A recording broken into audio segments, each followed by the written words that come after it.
For many, this is the highlight of Jan Vesely's NBA career. Or the fact that his first shot in the NBA went like this.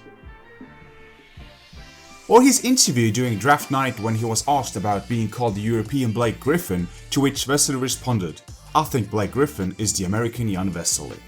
The Wizards president Ernie Grunfeld thought the energetic and athletic Vesely is going to have an outstanding career, but Vesely turned out to be a draft bust. Picked by the Wizards 6th overall in 2011, he lasted 162 games in the NBA, averaging 3.6 points and 3.5 rebounds for the Wizards and the Denver Nuggets. In Europe, Vesely shined as a 7-foot high flyer who averaged 10.1 points in the EuroLeague before going to the NBA, and his highlights package was full of awesome clips of him operating above the rim. He did show glimpses of his aerial prowess in the NBA, leading teammate Marcin Gortat say that Vesely is a black man in a white body, as he can jump out of the gym and you'll never see the white man jump like that. 2 days after arriving to Washington, the 21-year-old Vesely was thrust into a 2-day practice with the Wizards, and he was trying to figure out what's moving faster, John Wall or the pace of the game. Vesely's adjustment to the NBA was tough, and his training camp performances in scrimmages were not that good. Of course, one must remember that in 2011 the NBA was in lockout and the Czech Republic international had an injury, meaning it was never going to be easy for him to adjust to the league. Once the play got underway and Vesely got onto the court, the early signs weren't awful, although there was plenty of room for improvement. He was better than advertised on defense while showing an extremely high basketball IQ, making plays for others on offense. He was a hard worker who ran the floor well, made good off-ball cuts and set decent screens. While the Wizards were one of the worst teams in the NBA and started the season with 2 wins and 15 losses, Vesely wasn't actually in a bad situation over in DC, as they had plenty of depth at Vesely's position, meaning there was no hurry to bring Vesely along. His influence on the game was not always evident through the box score, because activity and hustle aren't always measured.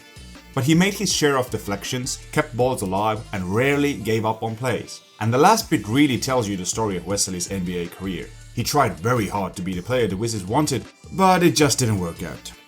Obviously the negatives outweighed the positive aspects of Vesely's NBA career. Although free throws weren't his strong suit in Europe too, things took a significant turn to the worse in North America, where he averaged just 40.8% from the line over 162 games, with his worst free throw season seeing only 26.7% of attempts going in. Vesely's fear of free throws was known by his teammates, and the lost faith in his own abilities was displayed through a lost rookie season, in which he often lacked the aggressive, frenzied play that led the Wizards to take him 6th overall in 2011.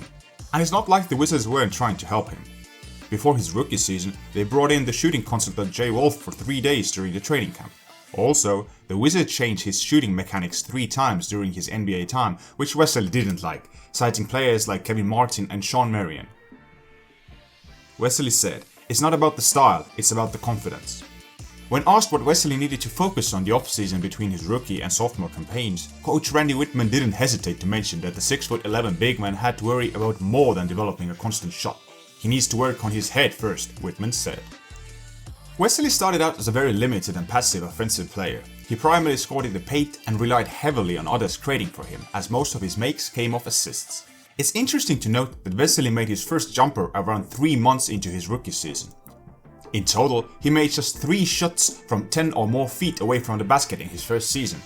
Unfortunately for Vesely, he never got going in the NBA. A lot of it was down to a lack of confidence and the struggles in his head. Vesely's teammate AJ Price pointed out that the only part of Vesely's game that he was struggling with was the mental side of the NBA basketball. There was a glimmer of hope during the summer of 2013 when Vesely averaged 12 points and 7 rebounds on 59% shooting in the Summer League and was dubbed the Wizards' best player. But the Summer League is a different beast compared to the NBA, and the Summer Games highlighted a big problem for Vesely. He played as a center, but was shoved around often, and Vesely himself pointed out that his opponents were physically much stronger than him. Vesely thought he would get the chance in Washington during the 2013-14 season after participating in a Summer League, shining at the European Championships in Slovenia, and moving his first professional coach Miro Alilovic to Washington for individual training. With his playing time becoming more sporadic, the confidence Vesely spent an entire summer trying to rebuild came crumbling back down. Although the Wizards gave Vesely plenty of time and support to make an impact, the power forward/center had some issues with the club. For instance, he talked about how the Wizards wanted him to gain weight and pack on more pound of muscle, but Vesely didn't want to play with a Nikola Pekovic-like body, as that would have eliminated his strengths. In today's positionless games, things might have been different for Vesely, but in the 2010s, he just didn't fit in the NBA. He lacked the size to play in the post and didn't have the shooting range and ball handling to play on the wing. And even though Vesely's NBA career was a bust, he is a really good player. After coming back to Europe after his 21-game stint with the Nuggets, Vesely has won the EuroLeague, been named the MVP, and is one of the all-time great big men in the strongest league in Europe. Alley-oop for Vesely. How did he get that? He had to stretch out and use that entire frame.